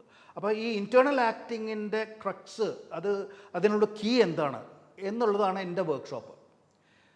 മനസ്സിലായി? ഇപ്പം പക്ഷേ ഞാൻ നേരത്തെ പറഞ്ഞ പോലെ യു ക്യാൻ ഓൺലി ഓപ്പൺ ആ കീ കിട്ടിയോണ്ട് കാര്യമില്ല. നിങ്ങളൊരു ആക്ടർ ആകുമ്പോഴേ നിങ്ങൾക്ക് അത് ഓപ്പൺ ചെയ്യാനും അങ്ങോട്ടേക്ക് ഇറങ്ങിച്ചെല്ലാനും പറ്റുകയുള്ളൂ. ഓക്കെ, ഇതിന്റെ പുറകിൽ ഇത്രയും വലിയ കാര്യങ്ങളൊക്കെ ഉണ്ടായിരുന്നല്ലേ? അതെ അതെ, നമ്മള് സ്ക്രീനിൽ കാണുമ്പോൾ ഇവർ അഭിനയിക്കുന്നു, പോകുന്നു. അല്ല because I mean Malayalam film ഇൻഡസ്ട്രിയെ സംബന്ധിച്ചിടത്തോളം എനിക്ക് തോന്നുന്നത് most of our actors, even our stars, നമ്മുടെ ഏറ്റവും ടോപ്പിൽ നിൽക്കുന്ന സ്റ്റാർസ് പോലും നല്ല എണ്ണം പറഞ്ഞ ആക്ടേഴ്സാണ്. That's the best thing about Malayalam film industry, അല്ലേ? ഇപ്പം മറ്റേ ഹിന്ദിയിലും അവിടെയും ഇവിടെയൊന്നും തെലുങ്കിലൊന്നും ഉള്ള പോലെയല്ല. നമ്മുടെ മോഹൻലാൽ, മമ്മൂക്ക എന്നൊക്കെ പറഞ്ഞു കഴിഞ്ഞാൽ അവർ വലിയ ആക്ടേഴ്സാണ് അവർ. എന്തും ചെയ്യും. അതെ അതെ, അപ്പോൾ നല്ല റേഞ്ചുള്ള ആക്ടേഴ്സ് തന്നെയാണ്. സോ അത് മാത്രമല്ല, അവർ മാത്രമല്ല, ഞാൻ അവരെ എടുത്തു പറഞ്ഞു എന്നേ ഉള്ളൂ, നമ്മുടെ ഒത്തിരി ആക്ടേഴ്സ് നല്ല നല്ല ഇൻറ്റേർണലി വർക്ക് ചെയ്യുന്ന. ഞാൻ എപ്പോഴും ഒരു ആക്ടറെ തൂക്കി നോക്കുന്നത് whether he or she is an internal actor or not. If you are an internal actor, you are good, you have to be good. External actor എന്ന് പറയുന്ന ആക്ടറെ സംബന്ധിച്ചിടത്തോളം ആക്ടിങ് പോലും വേണമെന്നില്ല അവർക്ക്. എക്സ്റ്റേണൽ ആക്ടിങ് കൊണ്ട് കുഴപ്പമൊന്നുമില്ല കേട്ടോ, ഒരു മഹാപാപമൊന്നുമല്ല നിങ്ങളൊരു എക്സ്റ്റേണൽ ആക്ടർ ആണ് എന്നുള്ളത്. പക്ഷേ ഒരു ആർട്ടിസ്റ്റിക് പ്രോസസ്സ് നടക്കുന്നത് നിങ്ങളൊരു ഇൻറ്റേർണൽ ആക്ടർ ആകുമ്പോൾ മാത്രമാണ്. അതാണ്. ഓക്കെ, നമുക്ക് ഈ ലൈം ലൈറ്റിൽ നിൽക്കുക എന്നുള്ളത് ഭയങ്കര സന്തോഷമുള്ള ഒരു കാര്യമാണ്. പക്ഷേ ഈ നാടകം ആകുമ്പോൾ, തിയേറ്റർ ആകുമ്പോൾ അതില്ലല്ലോ. അത് തന്നെയാണ് ഞാൻ പറഞ്ഞത് നേരത്തെ, എനിക്കൊരു സിനിമാ നടൻ ആവാൻ ആഗ്രഹമില്ല എന്ന് പറഞ്ഞത്. ഒരു സിനിമ ആക്ടറുടെ ഒരു സാധനവും എന്നെ അട്രാക്ട് ചെയ്യുന്നില്ല. അതിലേറ്റവും കൂടുതൽ അട്രാക്ട് ചെയ്യാത്ത സാധനമാണ് ഈ ലൈം ലൈറ്റ് എന്നുള്ളതും പിന്നെ ഗ്ലാമർ എന്നുള്ളതും. നമ്മൾ ഗുരുവായൂർ അമ്പലത്തിൽ പോയാലും വേളാങ്കണ്ണി പോയാലും മൂകാംബികയിൽ പോയാലും ആൾ കൂടി നമുക്കൊന്ന് സ്വസ്ഥമായിട്ട് തൊഴാൻ പറ്റാതെ, കടവന്തറ മീൻ മാർക്കറ്റ് പോയി മറ്റേ മത്തിക്ക് വില പറഞ്ഞ് മീൻ വാങ്ങാൻ പറ്റാതെ, എനിക്ക് ഇത്തരം സിമ്പിൾ കാര്യങ്ങളാണ് എനിക്ക് ഏറ്റവും ഇഷ്ടം. I don't want that lime light at all. ഞാനൊരു ശ്രദ്ധേയനാവുന്നത് തന്നെ എനിക്കിഷ്ടമല്ല. അപ്പോൾ അങ്ങനെയുള്ള ആ ഒരു ലൈം ലൈറ്റ് ഇഷ്ടപ്പെടാത്തതുകൊണ്ട് തന്നെ എനിക്ക് ഏറ്റവും പറ്റിയ മീഡിയം തിയേറ്റർ തന്നെയാണ്. നമ്മളെ ആരും വന്ന് പൊതിയാൻ പോകുന്നില്ല. പിന്നെ ഓഡി കാർ വാങ്ങണം എന്നുള്ള താല്പര്യം എനിക്കില്ല. നോർമൽ മനുഷ്യർക്കുള്ള ആഗ്രഹങ്ങളൊന്നും ഇല്ല. കാരണം എല്ലാവർക്കും ഇപ്പൊ നമ്മൾ പുറത്തിറങ്ങുമ്പോൾ 4 ആള് വരുന്നു, സെൽഫി എടുക്കുന്നു, അതൊക്കെ ഒരു അതല്ല. ഇപ്പം ഞാൻ ആദ്യം കണ്ട സ്വപ്നം ഒരു നോർമൽ ആക്ടർക്ക് കാണാവുന്ന ഒരു സ്വപ്നമായിരുന്നില്ല ഞാൻ കണ്ടത്. അതായത് ഇന്റർനാഷണലി സ്റ്റേജിൽ നിന്നുകൊണ്ട് തിയേറ്ററിൽ അഭിനയിക്കുക എന്നുള്ളതൊരു നോർമൽ സ്വപ്നമല്ല, ആബ്സല്യൂട്ട്ലി അബ്നോർമൽ ഭ്രാന്തമായിട്ടുള്ളൊരു സ്വപ്നമായിരുന്നു അത്. But I lived it. അതിന് കൂടുതലൊന്നും എനിക്ക് പടച്ചോനോട് ചോദിക്കാനില്ല എന്നുള്ളതാണ് സത്യം. ബാക്കി ഞാൻ പറഞ്ഞില്ലേ, ബാക്കിയെല്ലാം നമുക്ക് ബോണസാണ്. Whatever you give me, it's a bonus for me. അപ്പോൾ നമ്മളിപ്പോൾ ആക്ടിങ് വർക്ക്ഷോപ്സും ബിഹൈൻഡ് ദ ക്യാമറ ആയിട്ട് തന്നെ മുന്നോട്ട് പോകണം. അപ്പോൾ സിനിമ ഞങ്ങൾക്ക് ഡയറക്ഷനിൽ ഉടനെ കാണാൻ പറ്റുമോ? ഡയറക്ഷൻ കാണാനുള്ള സാധ്യത വളരെ വളരെ കുറവാണ്. I think I pass that stage. But ആക്ടിങ്ങിൽ വന്നേക്കാം, തീർച്ചയായിട്ടും വന്നേക്കാം. കാരണം ഞാൻ പറഞ്ഞില്ല, ഞാൻ ഒരിക്കലും I will never do that എന്ന് ഞാൻ പറയില്ല. കാരണം നാളെ എന്താണെന്നുള്ളത് നമുക്ക് പറയാൻ പറ്റില്ല. ഞാൻ 2005 സീരിയൽ ആക്ടിംഗ് ഒക്കെ നിർത്തിയത്. ബട്ട് ഇതിപ്പോൾ റീസെൻ്റ്ലി ഐ സ്റ്റാർട്ടഡ് ആക്ടിങ് എന്ന ഒരു ഗ്യാപ്പ് എടുത്തു. 20 വർഷത്തെ ഗ്യാപ്പിന് ശേഷം ഐ സ്റ്റാർട്ടഡ് ആക്ടിങ് എന്ന സീരിയൽ. Enjoying it. അപ്പോൾ അതുകൊണ്ട് തന്നെ സിനിമയിൽ ഞാൻ ആക്ട് ചെയ്യില്ല എന്നൊന്നും ഞാൻ പറയില്ല. പക്ഷേ ഡയറക്ഷൻ ഐ തിങ്ക് അതിനൊരു ഒരു പീരീഡ് ഉണ്ട്. I think I have pass that period. But definitely I will fight. എൻ്റെ യുദ്ധം മുഴുവനും റൈറ്റിങ്ങിലാണ്. ഐ വിൽ ഒരു വർക്കെങ്കിലും, ഒരു സീരീസോ സിനിമയോ ഒരു സീരിയലോ എന്തെങ്കിലും ഞാൻ എഴുതിയിട്ട് വരുന്നുള്ളത്, ദാറ്റ്സ് മൈ ഡ്രീം. അങ്ങനെ പറയാം. ഈ മിനി സ്ക്രീനിന് ഒത്തിരി ഓഡിയൻസ് ഉണ്ട് കേട്ടോ. അപ്പോൾ സീരിയലിൽ അഭിനയിച്ച ആളുകൾ തിരിച്ചറിയും. അല്ല, അതറിയും. ഞാൻ അറിയും. ഞാൻ എൻ്റെ ഒരു റീചാർജിങ് പ്ലേസാണ് മൂകാംബിക എന്ന് പറയുന്ന സ്ഥലം. Every year I go to Mookambika. അപ്പോൾ അവിടെ ഞാൻ ഈ ടീച്ചറമ്മയിൽ അഭിനയിക്കാൻ, ടീച്ചറമ്മ എന്നാണ് സീരിയലിൻ്റെ പേര്, ഞാൻ അഭിനയിക്കാൻ പോയ ശേഷം എനിക്ക് മനസ്സിലായി, പക്ഷേ ഞാൻ ആരെയും നോക്കാറില്ല, ഞാൻ പോയി ഒരു സ്ഥലത്തൊക്കെ ഇരിക്കും. അപ്പം അങ്ങനെ ഇരിക്കുന്നത് കണ്ടു കഴിഞ്ഞാൽ പിന്നെ അവർ ശല്യം ചെയ്യാൻ വരില്ല. നമ്മൾ അവിടെ നിന്ന് എണീക്കുമ്പോഴേ നിങ്ങൾ ടീച്ചറമ്മ മറ്റേ ഇതൊക്കെ വന്നിട്ട് അവർ വരുള്ളൂ. അതെനിക്കറിയാം, അതുകൊണ്ട് അത് ഉണ്ടാവാറുണ്ട്. അതെ, അത് ഈക്വലി എനിക്ക് തോന്നുന്നു ചിലപ്പോൾ സാധാരണക്കാരായിട്ടുള്ള ആളുകൾ സീരിയൽ ഡെയിലി കാണുന്നതാണ്. പിന്നെ ഒരു ഗുണം എന്താണെന്ന് വെച്ചാൽ, നമ്മൾ ഈ സിനിമയിൽ അഭിനയിക്കുമ്പോഴും സീരിയലിൽ അഭിനയിക്കുമ്പോഴും ഒരു സീരിയലിൻ്റെ ഒരു ഗുണം എന്ന് പറയുന്നത്, they consider us as one of themself, നമ്മുടെ വീട്ടിലുള്ള ഒരാൾ എന്നുള്ള ആ ലൈനിലാണ്. മറ്റേ സിനിമയിലുള്ളവരെ കാണുന്ന കുറച്ചുകൂടി ഹയർ ലെവലിലും ഭയത്തോടെ, ഇത് അതില്ല, നമ്മുടെ ആള്, അപ്പൊ അവരുടെ ആളായിട്ട് എങ്ങനെ നിൽക്കുന്നു എന്നുള്ളത്. അവരെ വീട്ടിൽ വന്ന് പോകും. അതെ, അവരുടെ സിറ്റിംഗ് റൂമിൽ നമ്മൾ വന്ന് പോകുന്നു എന്നുള്ളൊരു ഇതുണ്ട്. അപ്പൊ ഇനി നമ്മൾ പ്രതീക്ഷിക്കുന്നത് സ്ക്രീൻ പ്ലേയിൽ ഒരു പുതിയ നല്ല സിനിമ. Let's hope, fingers crossed. അപ്പൊ നെക്സ്റ്റ് ടൈം നമ്മൾ കാണുമ്പോൾ അതുപോലെ ആ സിനിമയുടെ വിശേഷങ്ങളും കൂടെ പങ്കുവെക്കാൻ പറ്റും. തീർച്ചയായിട്ടും. Thank you. എല്ലാ വിശേഷങ്ങളും. Thank you.